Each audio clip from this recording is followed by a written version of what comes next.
You're now listening to the Fullerton Unfiltered podcast. Straightforward, no nonsense business advice. Completely unfiltered. Grow your business. Grow your life. Now, here's your host, Brian Fullerton. Hey, what's going on, guys? Welcome to another episode of the Fullerton Unfiltered podcast. It's your host, Brian Fullerton here, hanging out with you guys. Super excited for you guys to join with us today. We actually have a guest interview. We're going to change it up. We've been doing quite a few solo episodes here. I'm just kind of pacing through the holiday season. But, after texting a couple times back and forth on Instagram, I had to get one of my friends, who I consider a friend. Hopefully he considers it the same way. But we got Jeremy Knecht with J. Jacobs Grounds on the line. Good morning, Jeremy. How you doing? Hey, Brian, we are doing good. So it's good to talk to you. Absolutely, man. Well, it's fun. You and I share Instagram DMs almost every day, every other day for sure. And I'm a big fan of Jeremy Knecht. You guys might have heard his episode, maybe in the 30s or 40s. We'll try to plug that in the show notes if you guys want to hear Jeremy's startup story and how he got started in business. It was actually a really unique story. He had purchased a business, put a chunk down and took out a small loan, and very quickly was able to repay that and then kind of hit the ground running after 2 or 3 years with a 6-figure grossing business, and has doubled it and grown more and more each and every year since then. So what's new with you in your neck of the woods, Jeremy? We got a couple of things we wanted to catch up with, but how's the last 4 or 5 months update? How's your season going? Yeah, so this year, obviously, as everyone knows, it started out crazy. No one knew how it was going to go, but we just plugged away as normal. I did have an influx of labor because all of our high school and college kids were available, mid-March, and we put them to work, and we're able to keep them busy all summer long. And I knew we were going to have a good year. Just looking at my numbers, once we got into July, I'm like, man, we are doing better than we're on track to have a record year, and that's what we ended up doing this year. Like I said back in March, I would never have guessed that, but we had an awesome year this year.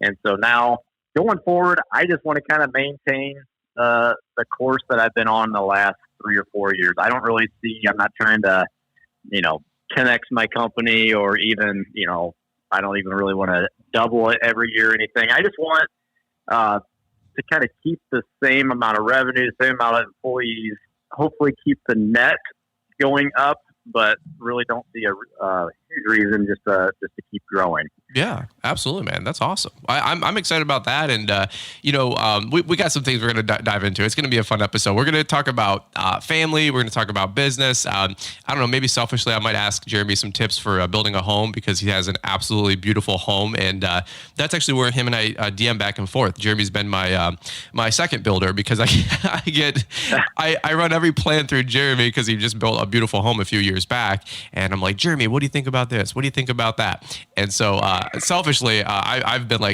bugging Jeremy. He's probably like, oh, Fullerton's texting me again, Oh, not at all. It's very intriguing to go through it. We built our home in 2016. Mm-hmm. So it's been a bit since we built, and then, being able to watch someone else go through the same steps. Yeah.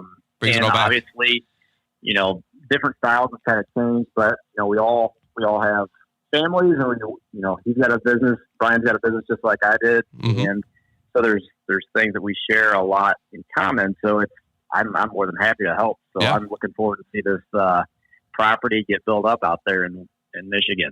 Absolutely, brother. Absolutely. Well, let's do this. Let's go down the rabbit hole. I know a lot of guys are excited to hear a little bit more about you and your story, and we'll just kick it for a little while here. I love this time of the year because a lot of us are a little bit more relaxed, a little bit more chilled out, if you will, and we've got some time to kind of hang out and catch up, get some end of season debrief. So let's do this really quick. We're going to kick it over to the best producer in the biz, Mr. Marty, Mr. Producer, and then we're going to come right on back.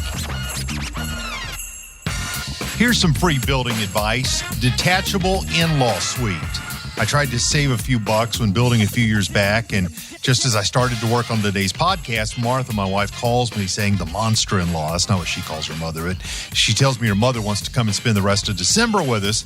And because we do not have a detachable outbuilding, now I'm going to have to hear the TV in her room turned up to 70, playing the Home Shopping Network, The View, or whatever channel Oprah runs these days. And of course, my nights are going to be spent driving Miss Daisy and Martha all over creation, looking at inflatable Santas and manger scenes. Manger scenes around here that don't make sense. Don't you people read your Bible? Why am I seeing Darth Vader and Luke Skywalker at manger scenes? If I'd only spent an extra 20 grand, at least I'd have some sanity back. But no, Martha wanted the money for the kids' education. I guess if, what's the old saying? If ifs and buts were candy and nuts, we'd all have a Merry Christmas. Are you ready for GIE Plus Expo? What? Yes, GIE Plus Expo is coming to you now. It's GIEExpo2go.com, your new online connection to hundreds of new products, industry resources, and solutions to help you grow your business. GIE Expo to Go is packed with your favorite exhibitors' latest innovations, demo videos, event links, and more. Plus, you can set up your own My2Go show planner to gain exclusive access to show specials and discounts. Test Jet is all free. So what are you waiting for? Go to GIEExpo2go.com and start exploring today. Lawns, lessons, and live. This is the Fullerton Unfiltered Podcast. Now, your host, Brian Fullerton. All right, good deal. We'll always appreciate you guys listening in as Marty brings you guys the latest and greatest with the show and the show sponsors and the show updates. So, Jeremy, let's go back really quick. I was laughing when I hit the mute button for a quick second for us to play the sponsors. When we had your episode on earlier this spring, I think you were one of the first episodes we have done. Again, your show was probably in the 20s and 30s. And if I remember correctly, like the second half, you and I got to talking about hiring employees, and we were both just shotgunning different ideas that have worked for our businesses over the last 10 years, right? And I was just laughing because you had said at the beginning of the show, you're like, I had an influx of employees, and I had all these different people that I got to keep busy. So did you find your labor shortage there, or did you get some extra help? Yeah, so basically, I mean, I usually know in like February all the guys and gals that are going to work for me. Right. I have that nailed down, and honestly, I like to do that like right now. I usually meet with all the employees and say, hey, what are you thinking for 2021? Mm-hmm. And so I have a good feel for who's coming on board.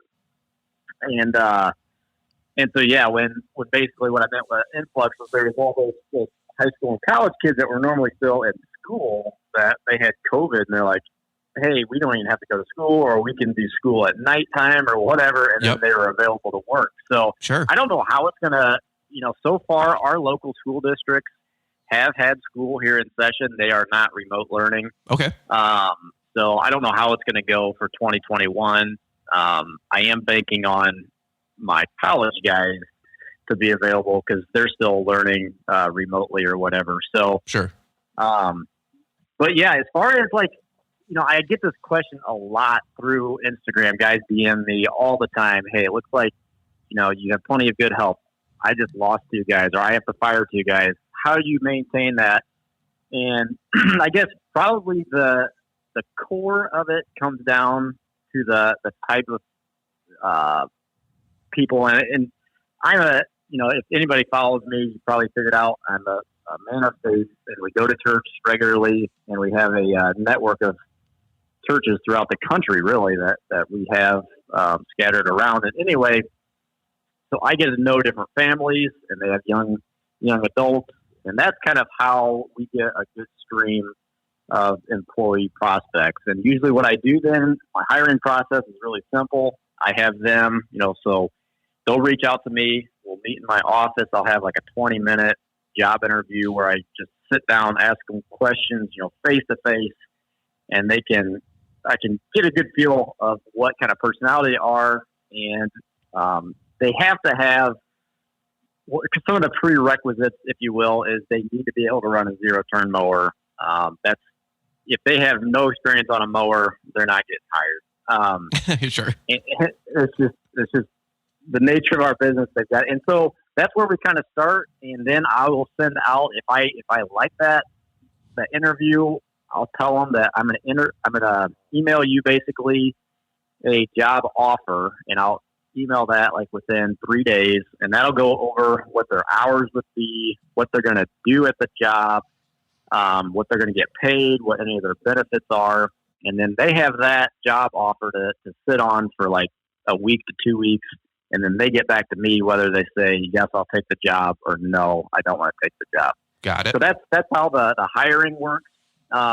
What's up? Let me butt in really quick. What's some questions that you like to ask on the job interview? I get a lot of guys that, they do the curbside interview, hey, meet me at this address. I got the black truck. And then they kind of do an interview, but then they're desperate. So they just hire, this guy on, and no background check, no W-9, no, or W-4, whatever it is. I have the payroll company do all this mess. But what's some questions? I mean, I love the fact that you bring them into a controlled environment. You're not just throwing them to the wolves, if you will, doing a landscape job.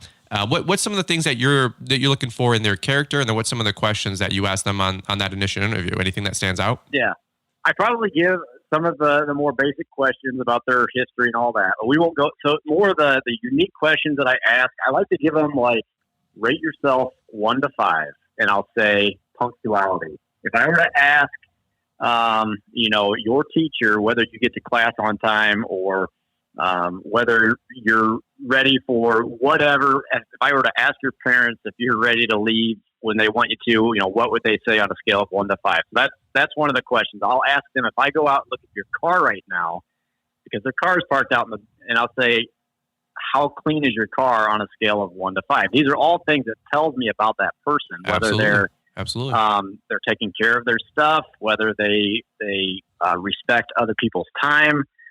These are important things to me. And so those are some of the questions I'll definitely ask. I'll also give them like 3 different things. What would you rather do? Would you rather be out, pruning somebody's bushes? Would you rather be constructing a patio with brick, or would you rather be, putting a flower pot together with greens and bows and stuff like that for Christmas? And to kind of get an idea of the person, and get them talking about themselves, and really, it is sometimes I'm not saying I'm perfect, but it has been times where I've been fooled, where the person has come in and they've really put up a good front. Sure. And we hired them, and it didn't pan out very well. And that's always tough too, knowing how to end a relationship at work with someone that's a decent person, but it's just, they're either spending way too much on their time on their phone at work, and try to reach out to them and help them, and it's just time and time again they keep failing, and it's bringing the rest of the crew down, or they're just not pulling their weight. Sure. And you gotta part ways, but. Well, it's funny because I've heard the car, one 100 times before, and I think it's like the oldest, truest one. Like, let me go out to the parking lot and take a look at your car. Is there 10 days worth of fast food wrappers and Snickers bars all over the place? Do you have 5 pairs of shoes hanging in the back, and your gym shorts and your gym bag that hasn't been changed out in 2 weeks?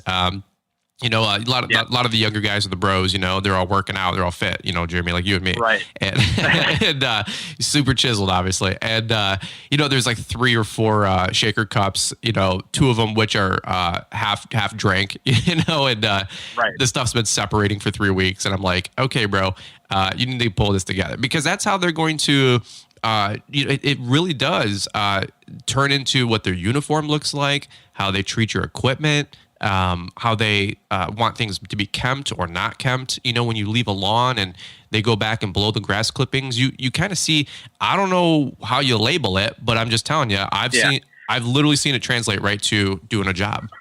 And I'm not saying that my truck is never, my employees, if they're listening to this right now, they're kind of like, Jeremy, dude, look at your truck, man. But here's the thing. Okay, when you are 19, 20 years old, you've got a few big responsibilities. Okay.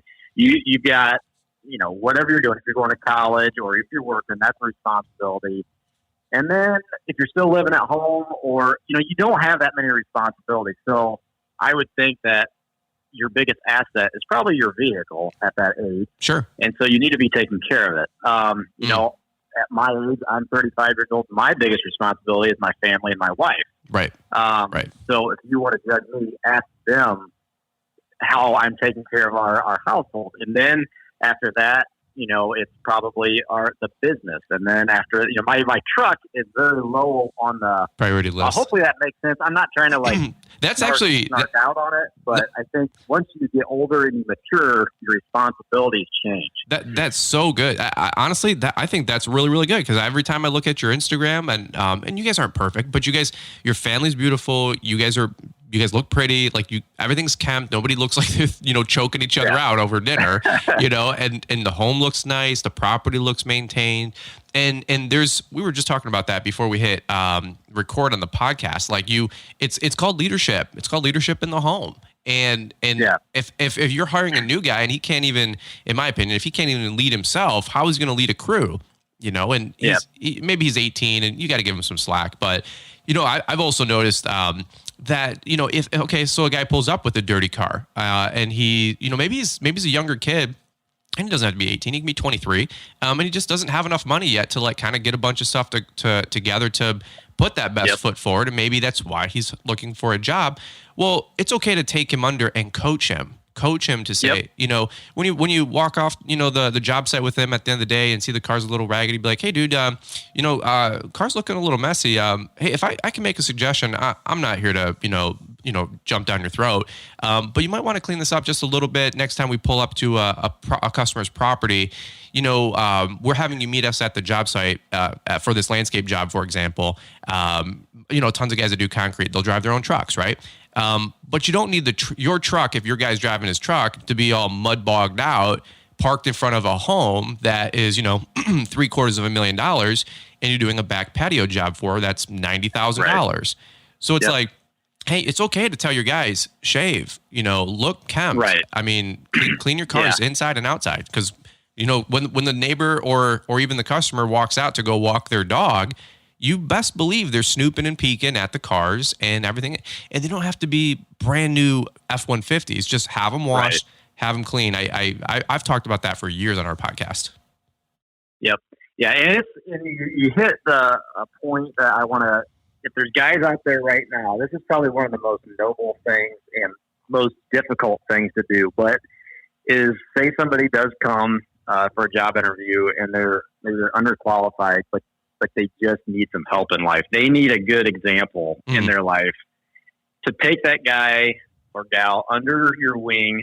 And maybe it does bring the company down, but at least give them a chance. We've done that a couple times, and sadly, both times they kind of failed.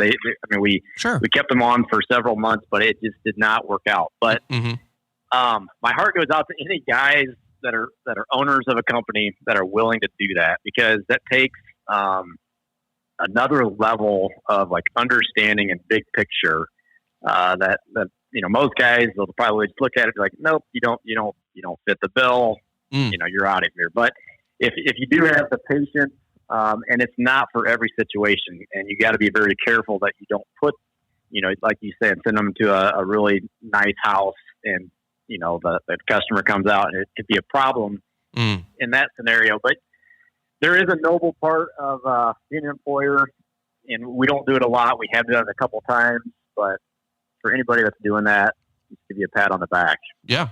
And one thing too, and maybe we can pivot here, but one thing here I'll say too is just because you hire them in and they're part of your team doesn't mean the training stops, right?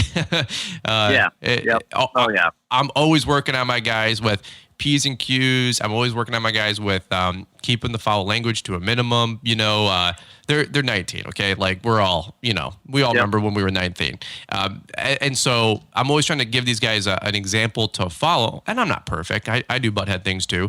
But that's where we're always trying to put our best foot forward and lead our crew and say, if it goes back to the whole, if you run over the newspaper or the Mountain Dew bottle in the lawn, and you don't pick it up, well, you can't expect your guys to pick it up. I mean, it's the simplest form of leadership, but it's very, very powerful. And I always know that, when I'm walking the property, to pick up the wrappers, to pick up the trash, because I want my guys to value that when I'm there and when I'm not there, and if you're not doing it, don't expect them to do it, So no kidding. That's a fun one. But well, let me ask you this. Little transition here.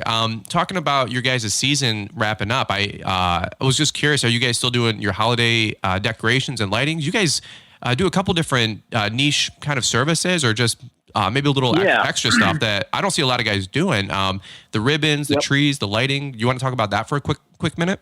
Yeah. So basically, about a year ago, we kind of got into what we call seasonal displays, which are more of the softscapes, flower pots, arrangements that you would, you start in the spring with one, you swap it out for a summer one, then a fall one, and then right around Thanksgiving, you put in their like holiday display or whatever. And it's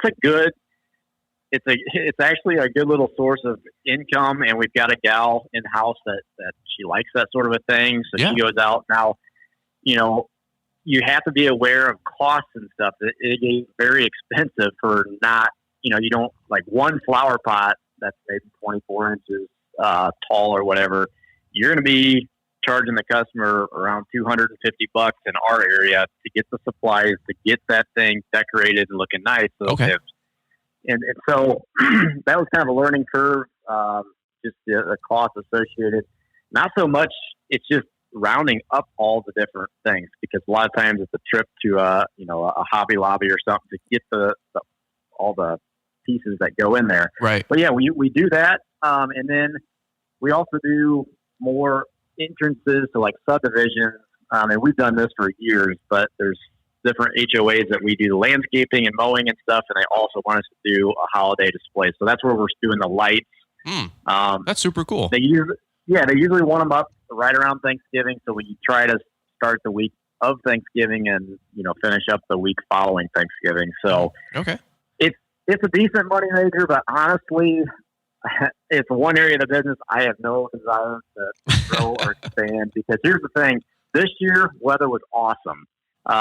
It was in the 50s. It wasn't windy. Right. We were able to just crank it out, but like most of the time it's cold. It maybe snows 2 inches and it gets real cold. And you're trying to it's just a nightmare. So for me, I don't push holiday decorating, as far as the Christmas lights and all that. We'll do the pots and stuff. I'd like to grow that side of the business, but not the trees and any of the bigger stuff. And then it can be a service call issue. Once you get around Christmas and something goes out or a fuse blows, then you get called and you have to head out and try to figure out what's going on. But when it's 20 degrees out, that's when it's 20 degrees and there's a foot of snow. Yeah. We actually have another podcast coming up with Roger with Lobo Lawn and Landscape. He does a lot with Christmas lights. So we're going to do a little 1-2 punch on that here. There's a couple guys. There's a guy named Alex nearby to me, and he does like 20 to 40,000 in Christmas lights. That's awesome. And he cleans up like 30 to 50% on it. And huge sorts of revenue for him. He actually does those the first couple of weeks of November. Then he does his leaf cleanups the later part of November. And that's always rolling the dice if any of you guys are listening and you know how that goes. Right. Because like you said, November 11th last year, we got 10.5 inches of snow. So, you might get your lights up and then everybody's complaining about their leaves and their beds, so that's always exciting. One thing I was just listening to you intently when you're talking about the supplies, and hopefully Liz doesn't listen to this episode, but it was funny. Every time Liz goes to make something, it's always triple, quadruple the cost. I don't care what it is. Oh man. She's like, I'm going to make a holiday wreath. And I go, okay, cool. Like that's a fun project for her. She loves baking. She loves doing that kind of stuff. Most ladies do, right? But it's always like at the end of the day, I'm like, well, how much was this wreath? And this wreath, 2.5 foot wide wreath, absolutely beautiful ribbons, the straw, the different stuff. I don't know. I'm a dude, right? But I'm like, how much did you spend on this wreath? She goes, it's probably like, $75. I go, $75 for a wreath? I go, you could go get the same exact one at, like you said, Home Goods for $34. And she goes, well, mine looks better and it's more pretty. And I love doing it. So I'm like, hey, whatever, if the wife's happy, I'm happy. You guys all know that one. Right. Well, I was just thinking like, pulling hair out of my head as you were talking. I'm like, oh my God, now times that by 50 wreaths, I don't know, or 50 potting plant, displays that you're talking about. Yep. That could be a runaway freight train. Did you guys ever lose your tail, or just things that you learned quickly, like we got to charge more?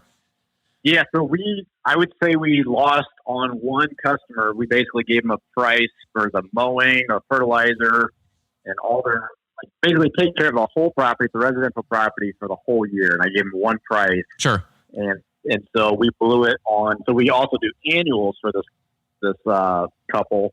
And so some of the annuals died. We had to come back and replace. Some of the pots didn't turn out good, so we had to replace some of the flowers over the summer. And so that one there, we probably lost easily $500 to $750 this year on that one place. And so, I mean, it was a learning experience. The rest of them, they went really well, but that one was, we gave them an upfront price for the whole year. Sure. And obviously I did my math wrong. So that happened. But you know what? We're going to get them back next year. And, I told him that we lost money and we're all on the same page. He likes our work. Sure. So I think going forward, it'll be a better situation next year. That's really cool that you guys were able to have that honest conversation. I mean, so many times we price things incorrectly or low and we're like, I don't know what to do. Hey, have the honest conversation. And you know what? Next time, if they cancel you, they cancel you. Don't keep doing work to lose money. No. Nope. But at the same point, right? If they say, oh, well, no problem. Well, we'll pay give them the option. Hey, do you want to pay the extra $400 or $700? And if they say yes, great. If they don't, no big deal. And yes, sometimes it's a tarnished relationship to a degree, but dust yourself off and move on to the next people, right? Like you can't. Yeah. We've all done that 100 times. There's customers where I'm like, man, I totally smoked that person's lawn. I did something stupid and they fired me, and I still drive by 10 years later and I wave, but they're like, that's that guy that like destroyed our lawn, right? So we've all had those. I remember somebody saying on one of our podcasts, I think one of our guests, they said, you don't win when you learn, you win when you lose. And I thought that was really good. I think you can win when you win or learn when you win, but I definitely have learned the most when we lose. We've lost money. We've done something dumb. But you know what? Hey, you're going to make mistakes. I think Jeff Joyner talked about that at our event. You gotta try, fail, adjust, and then he said repeat. So that's really, really good. Good for you guys with the holiday stuff. I always think it's beautiful to see those kind of decorations, and I'm always inspired by the folks that are out there when it's like 25 degrees real feel, like putting out wreaths. I'm not wired that way. God bless you guys and those people. Yep. And so I want to also just kind of tie in, and you mentioned Liz liking to do the DIY wreath. So you probably noticed that most of the guys, if they know me on Instagram, I'm a very DIY at home. I don't hire a lot out at my house. True. But there's a lot of things that I'm doing now in my yard, and I actually built a shed last year. And I do things. Well, I enjoy doing them for one, but then I like to see how stuff is, how it works, how it's built, and then know what the cost of it is. Because there might come a day where I want to get into putting in pools or maybe we'll get back into hardscapes, and I'll know the actual cost of an outdoor fireplace because I've went through it and all that. So I love doing DIY projects. It does take a lot of time though, and that's the disadvantage of when you're trying to do other things in your life besides just work in your backyard. Right. It takes a little longer, but because I get a lot of people are like, why don't you just hire it out or whatever? And I guess my explanation is, A, I enjoy doing it, and B, just the experience I'm gaining and just head knowledge of, okay, well, a pool, it's got a main drain and it's got a skimmer and this is how it's plumbed. Like I'll know all that stuff now. In the future, if we ever go down that road, I feel like you can't replace that experience with anything.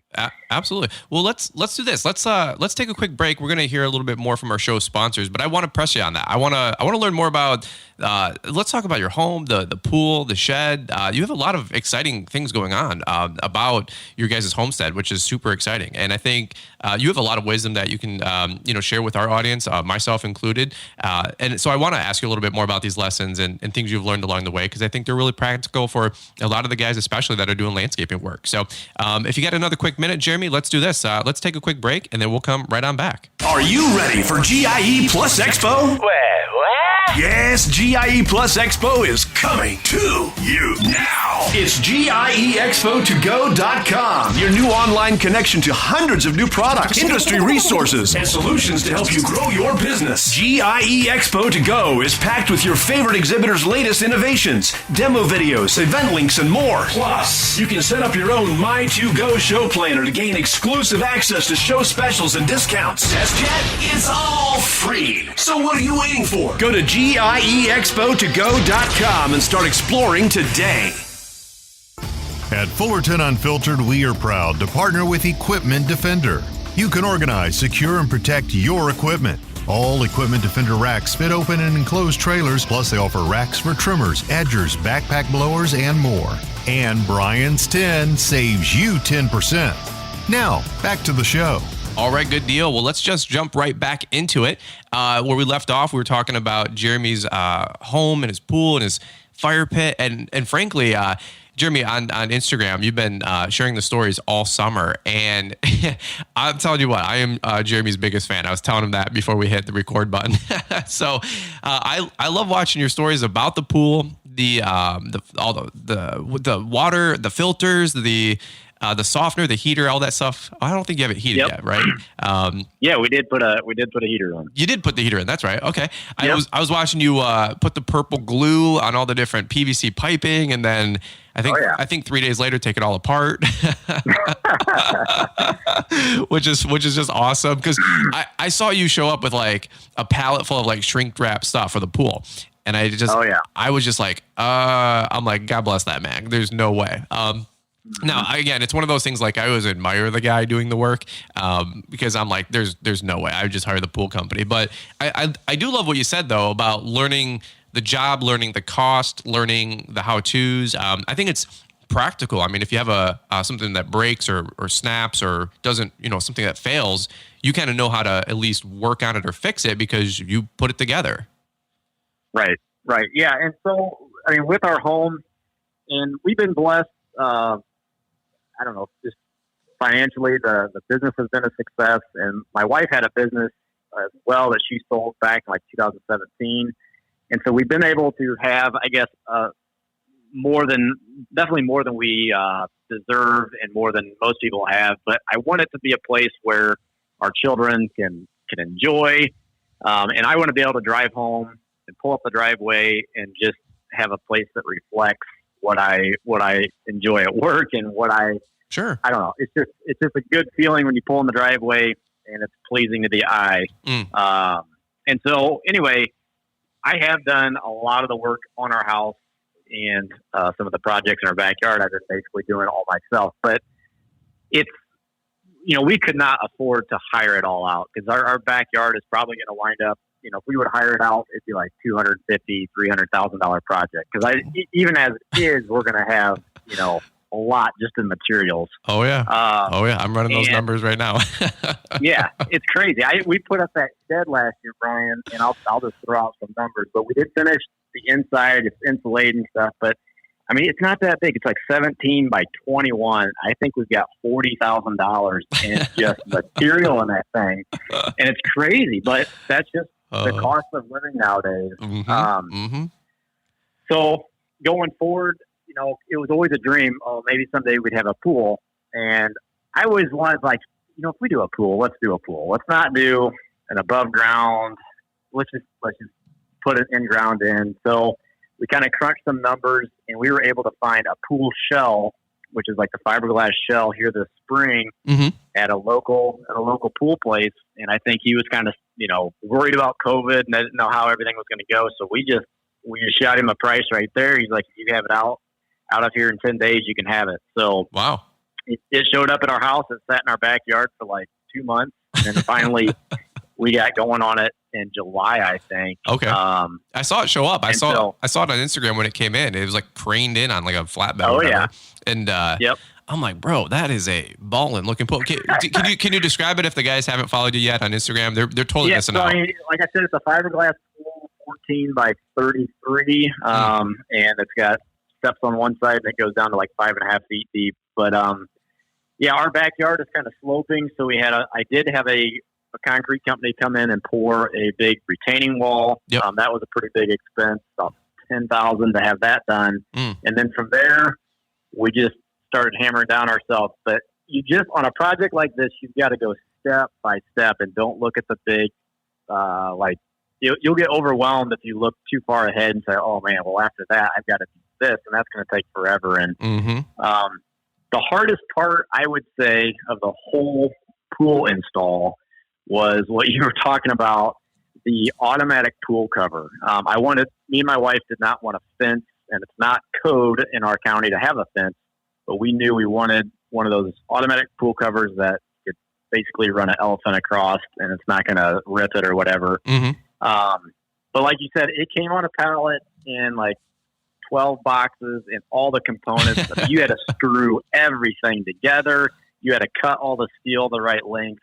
Wow. It was just, and the instructions were horrible. But there was a guy, his name was, I called him Lenny. I don't even know what his name was, honestly, but I called him Lenny, and he was a representative for that company, and he answered the phone every time I called and held my hand through the whole process.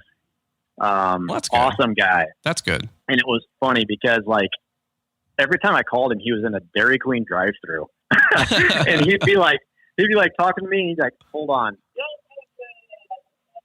And it was just like, I'm like, dude, does all you do is like go around and get ice cream or what? He's eating his commission check, bro. He's like, man, I finally sold this guy a $10,000 pool cover or whatever. I don't know, but no. So anyway, that was the most complicated part, but it was such a good feeling when we went over that control panel, punched the code in, and it opened and closed first try, no problem. And that's huge. And are you guys required to have a fence like you were just saying, or no? Because I think here, I don't know if we are, but I see fences around every single pool, so I'm guessing maybe. Yeah.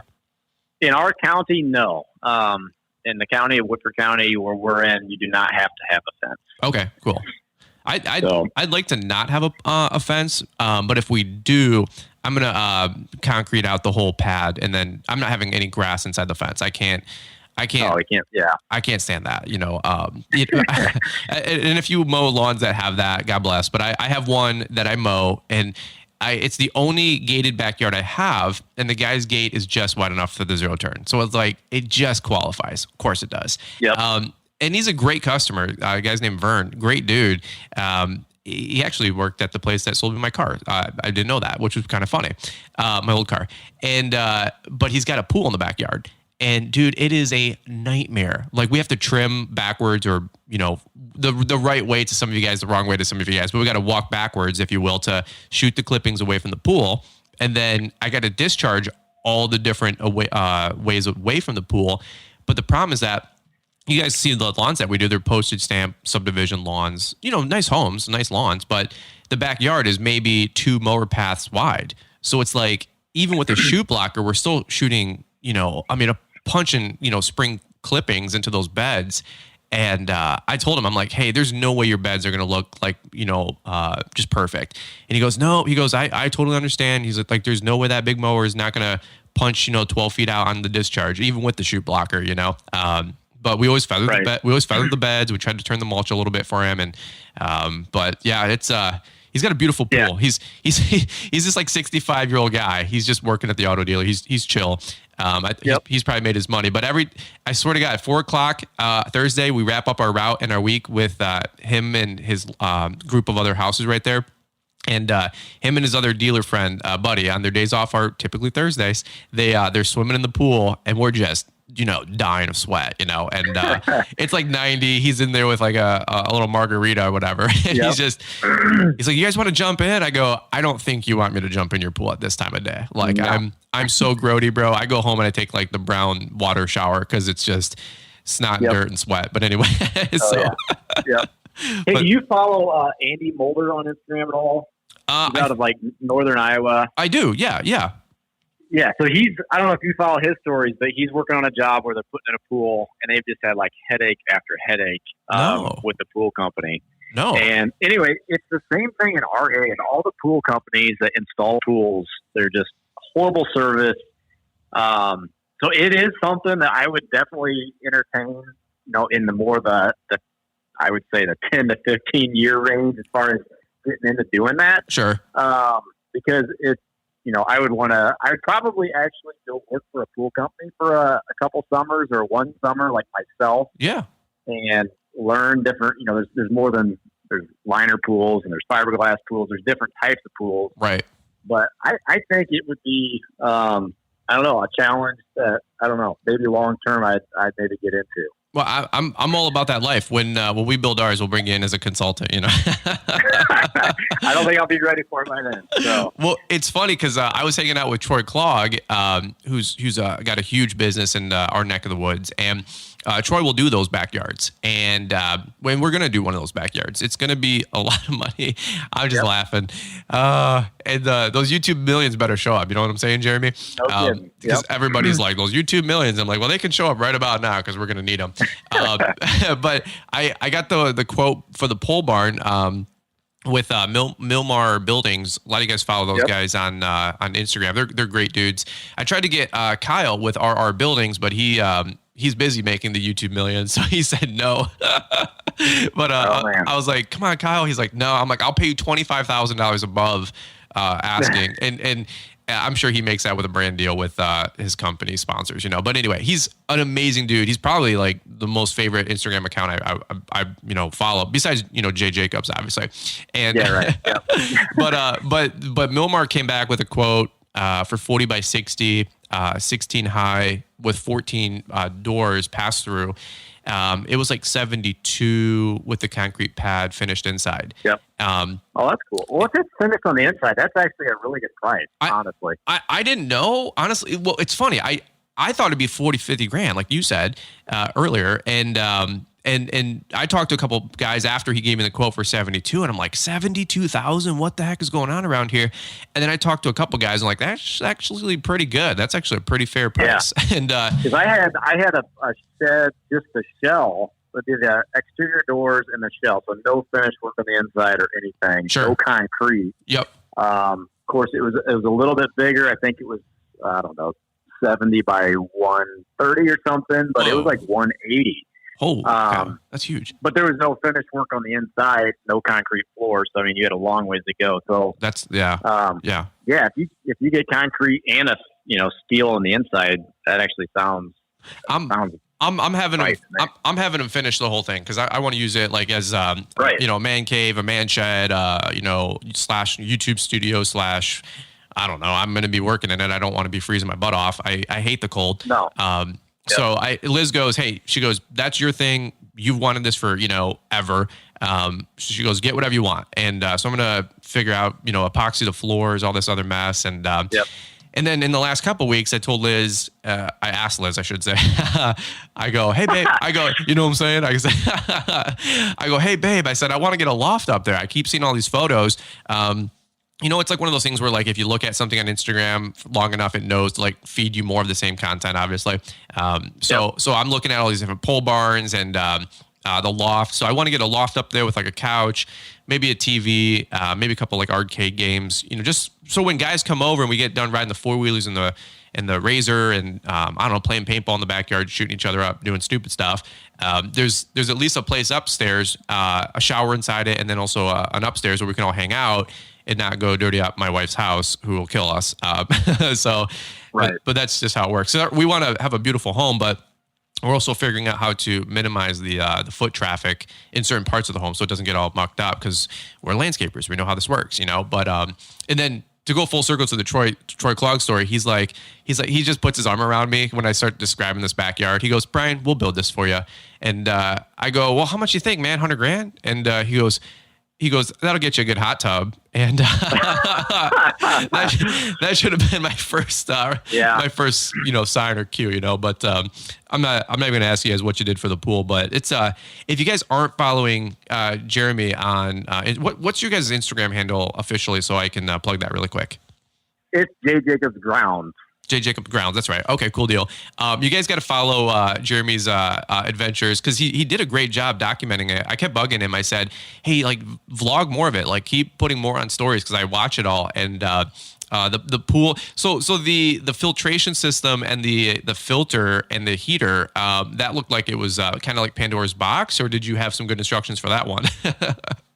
No, everything. I have a pool supply place, and that's where I got all the components, and they set me up with everything I needed. Okay. But you know, there's a million ways, and you'll get a million answers if you try to figure out, you know, what the best way to do it as far as the installation process is. So yeah, I basically did my research, picked, you know, the best layout, and you put the pool equipment, you know, in a spot that is recommended and plumb it up. There is no like heater on the left, filter on the right. There's nothing like that. You got to kind of research and pick the way you want to do it. So, but no, it's all, obviously it's winterized right now, but at the end of the year, it was all up and running. The heater is amazing. It's a little heater. It doesn't look very big at all, but we cranked that thing up, and literally you can heat this pool up to like hot tub temperature, which is like 104 degrees. Wow. In probably, I would say 24 to 48 hours if you wanted to. Oh, wow. No way. And like, it's crazy. You stand by those jets, and it's hot water coming out of those things. So that's awesome.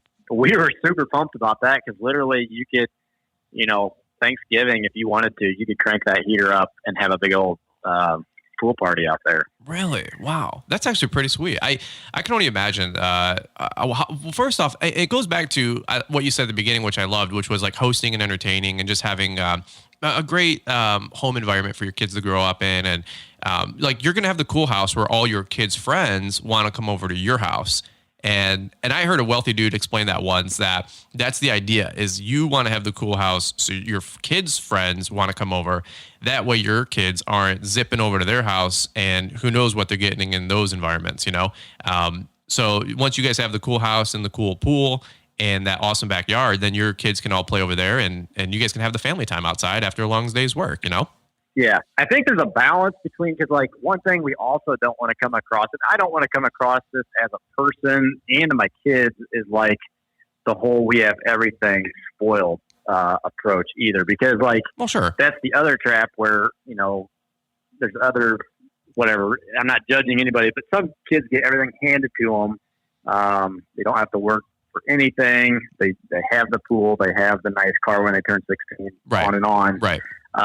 And so that's the other thing that as you know, use the word quote unquote successful or whatever, that you have to be careful about too, because you have the temptation or whatever, just keep getting more and more. And I don't think that's a good look either, because there's people that are honestly, we need to be making sure that we're sharing to those who are less fortunate than us. And so that's like the battle inside where you have to kind of use discernment and make sure that you're a willing giver before that you're just stockpiling stuff up at your own house. Amen. So Amen. That's a tough one, and I hope our kids can see that in our life, like all that good stuff. Well, if you need to humble them, you know, just turn off the pool heater, you know, and they'll. All right, kids, no heat for a week. Yeah, we're gonna feel what it's like to be a normal, you know. I'm just messing, dude. Take them down a peg, you know. Be like, well, Dad, right, you know, like why isn't the heater working? You know, we're gonna give thanks this week and just go in a cold pool. But anyway, I'm just having fun there. I know you guys are the most down to earth, like humble people I know. So I'm just giving you some crap, you know. Hey, one other thing I wanted to talk about was, and this goes to just how beautiful of a home you guys honestly have. I mean, I know you enjoy sharing it with folks. It really does inspire Liz and myself. I mean, it's not like the size of the home. It's not the, you know, this or that. It's just, I was trying to explain this before we hit record. I was like, it just looks happy. It looks peaceful. It looks not like a house, not like a nice house. It just looks like a home and a nice home. And I'm sure you guys would say you don't have it all figured out either. Because we all joke, you know, that Instagram and YouTube's a highlight reel. But, you know, there does look like there's a lot of love and joy in your guys' family. And I know that stems from you and your wife. And I don't know if that's something that Xmark also recognized or picked up on, or they just love how you lay stripes on the front lawn, if we were being honest. So probably a little bit of both, I would imagine. But because Xmark are good people too. But you guys did a really cool thing this summer that I didn't even know you guys had coming up. And we talked probably in March, April, May. And so was that a new development? Were you like under an NDA? You couldn't share about it? Because Xmark did a cool like featured video, like Xmark on Jay Jacobs' business. And you guys were, what was it called? Like the Signature Series or something like that? Yeah, it was like called the Xmark Signature Series, and Xmark reached out Emily over there over the winter of 2019 and said, "Hey, would you be interested in us coming down and shooting a video?" And I was like, "Absolutely, man! Anytime I can get in with a big company that I respect and I use their product." So they sent a camera crew down, and what they wanted to do was to kind of create a 3-minute video that captured more of the day-to-day life of a landscaper and hardly anything about their product, more just about, the life, not really the lifestyle, but kind of the lifestyle and just a story about me as an owner, what we hold precious, if you will, in the bigger picture. So for us, it's our family, it's family living, it's being at home with our kids. That's just the stage of life we're in right now. Amen. So that's what they concentrated on. They concentrated on, us playing with our kids, us taking our kids fishing, stuff like that we do. It was not a fake, literally we play baseball out in the grass like we did on Saturday. We do it all the time. It's not like a fabricated life that we put in a 3-minute clip. We go fishing quite a bit too. Sure. So, and that is right now in our stage of life, we have 5 kids, and it's just keeping them, because they want our attention right now. Our oldest is 12, and we have one that's like 8 months old or something like that. So, it's a busy time. They want our attention. We homeschool one of them, and the other ones go off to school. Yeah. But there's just a lot going on at home, and so. You went from you went from man to man to playing zone and just like snap of the fingers, bro. Yeah, and I remember what it's like to be a kid, and I don't feel like I got shortchanged as a kid, but my parents were they didn't.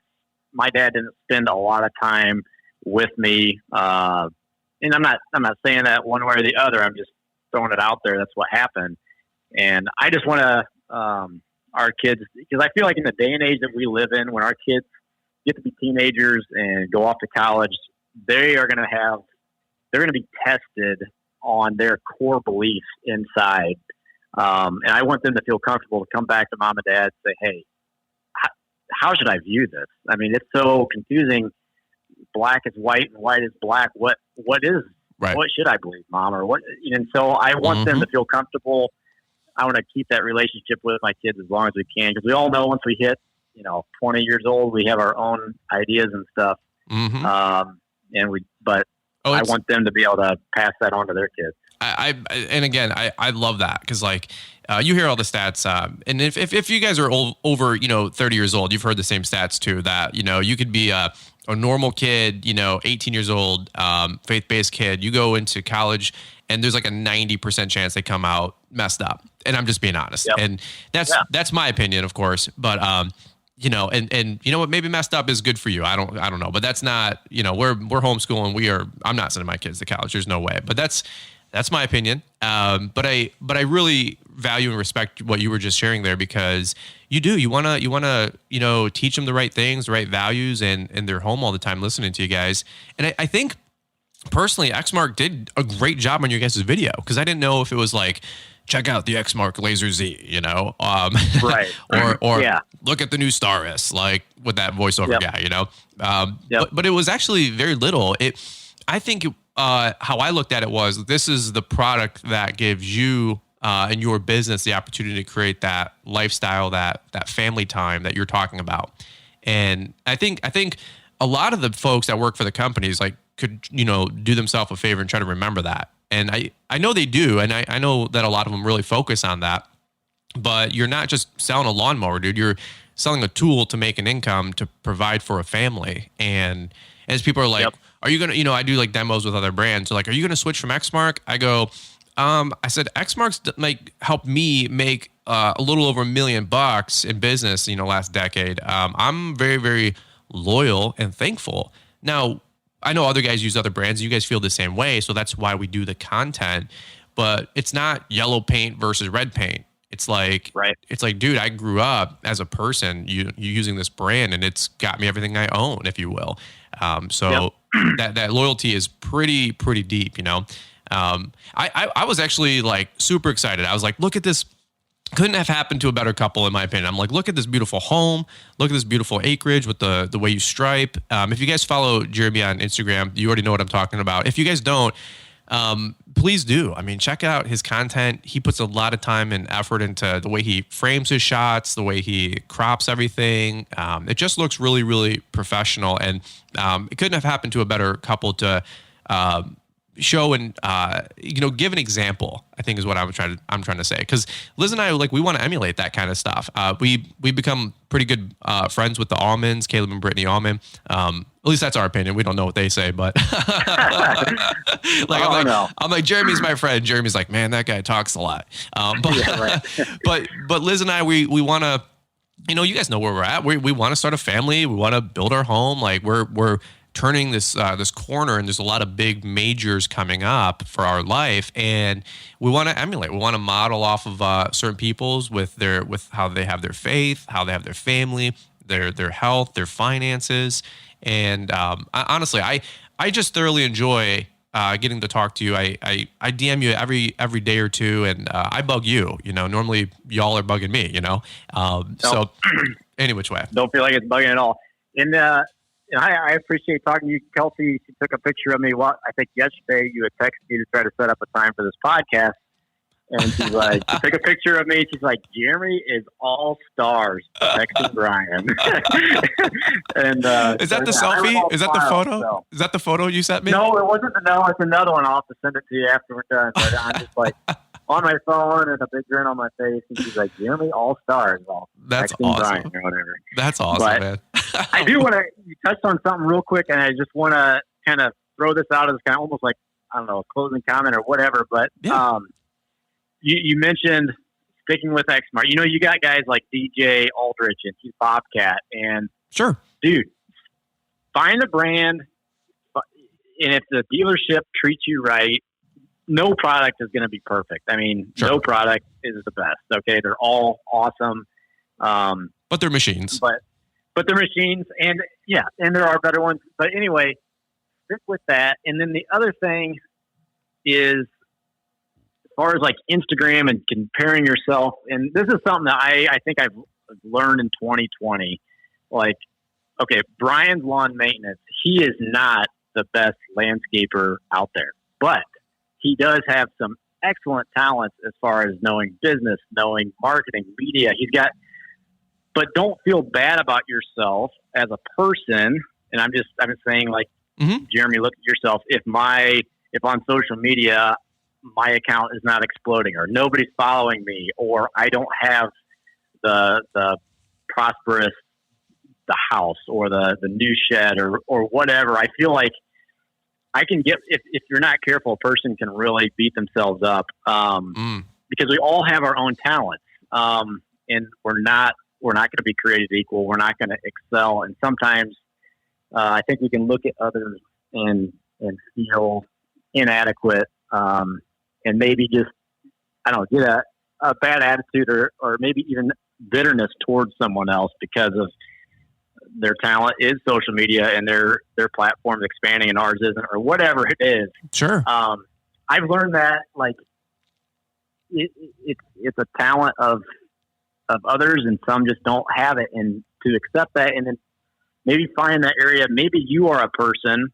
that honestly your talent is thinking or praying for those who are in need, or something that nobody can even see. It's not even a tangible talent, sure. But in your mind, you are very forgiving, or in your mind, you are very caring, and that reflects on how you treat whatever. That's huge. Throwing that out there, because I feel like in 2020, that's one of the biggest things that I wrestled with. Is like, man, is this it's something wrong in my life that this isn't happening for me, or why isn't the phone ringing, or is my company on a local level not doing what it should, or, whatever. Mm-hmm. And kind of beating yourself up. And you do need to do your homework to try to make sure that you're, whatever, if you are failing in some area that you can do better at, but just try not to compare as a person and beat yourself up on those kind of things. That's a good pearl of wisdom right there. Yeah, a lot of these thoughts always go through my head during the work week, and they rarely like make it to the podcast because I always forget about them, but by the time I hit record, 2 days later. But one that I've struggled with, I know a lot of people struggle with, is imposter syndrome. Like maybe you're good at certain things, but other things you're not good at. And so you don't want to like get found out, right? Or feel inadequate. And that usually happens to a lot of people who start having success. Like I'm extremely competitive and not really a jealous spirit or anything like that, because I got rid of that a long time ago. But I always admire all of you guys that listen to the show that do landscaping and hardscaping and the bigger stuff. And I'm just a mow guy. And I love being a mow guy. We cut, trim, blow, we edge bi-weekly. Yep. We'll do like the mulch, the flowers. But I've had to also remind myself, just like you just said, that I do what you're good at, be a 10 at what you're good at. And I love watching all of your guys' Instagrams. I live vicariously, like you were putting in the pool and putting in the filtration system in your shed last year. And I'm like, oh my God, like that is so freaking cool. I would love to learn how to do that. I'm not going to act on that, interest, because I know the time commitment and I just don't have it. It's just not a priority. Like you said, there's 10 other big, things I need to keep those plates spinning. But I love what you said right there is like, don't play the compare game. If you have some success, awesome. That's why I'm always like, I try to stay as grounded and humble as I can. Like, I literally don't care about the numbers, the subscribers, the views, the this, the that's. You can look at your podcast ranking on chartable.com.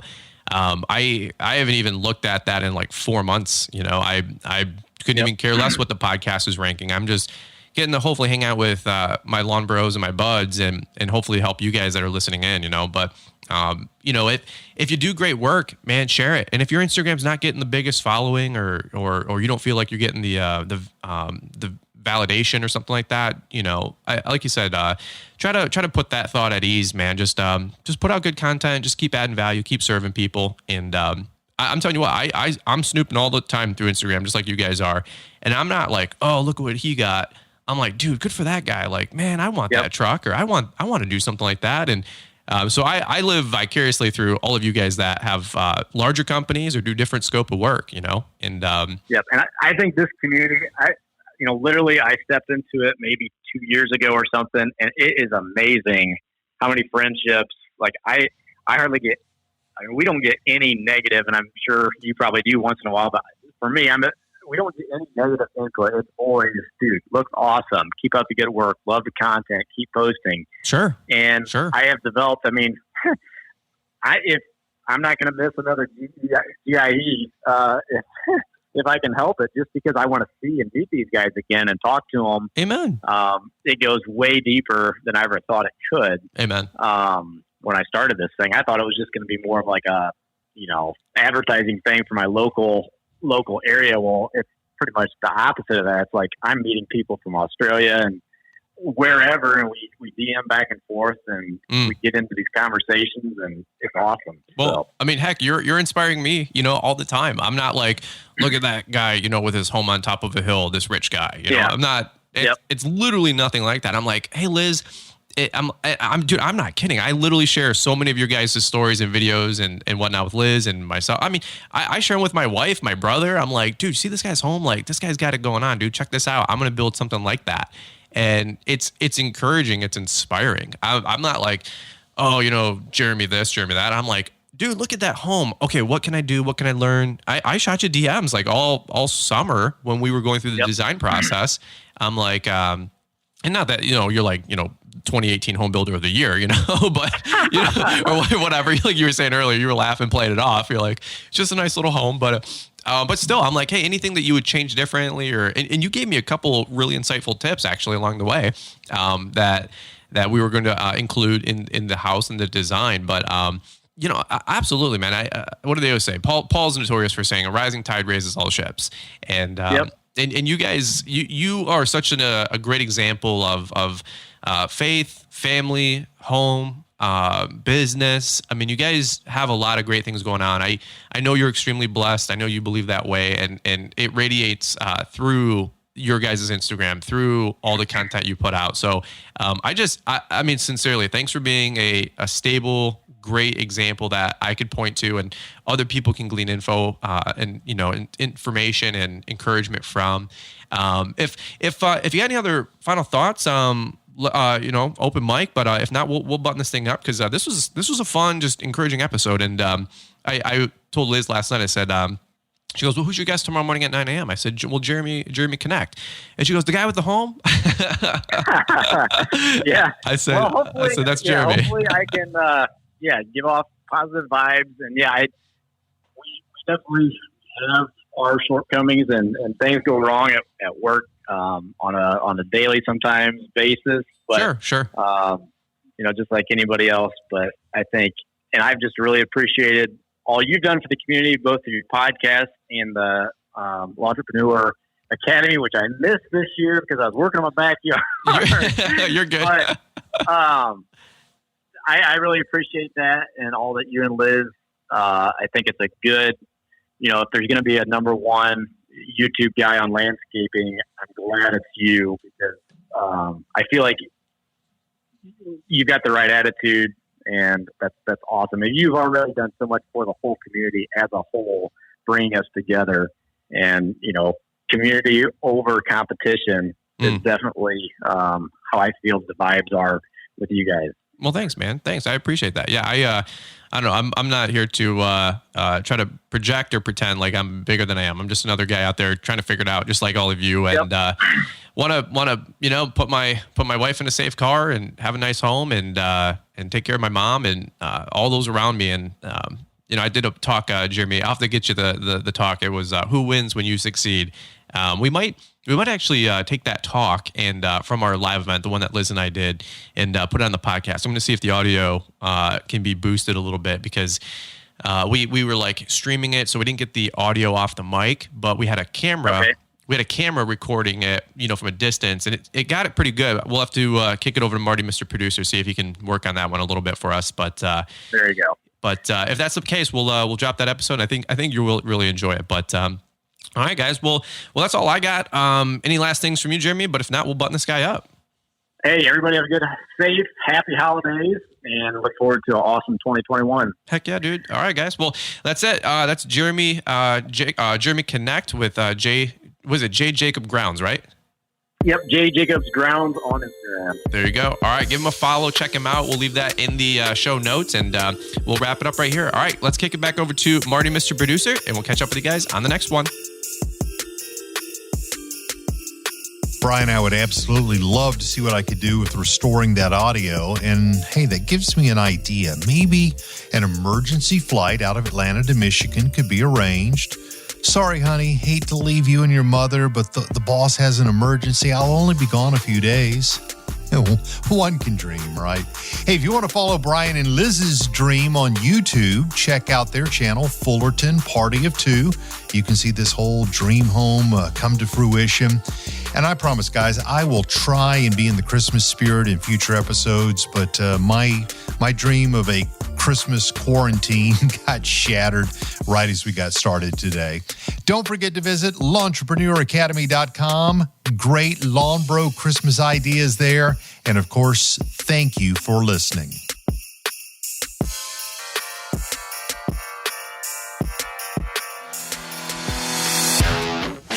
Thanks for taking the time to listen to the Fullerton Unfiltered podcast with Brian Fullerton. We hope you enjoyed this production. If so, please consider leaving us a 5-star review for the show. While the techniques and ideas presented here are designed to help you grow a more successful and profitable business, no one can guarantee these results for you. We want to emphasize that entrepreneurship is not easy, and the ideas presented here are just the opinions of Brian Fullerton and his respective guests. No one can guarantee success for you.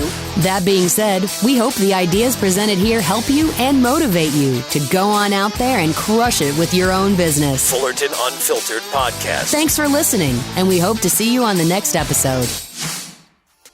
This has been a Brian Fullerton and Mr. Producer production.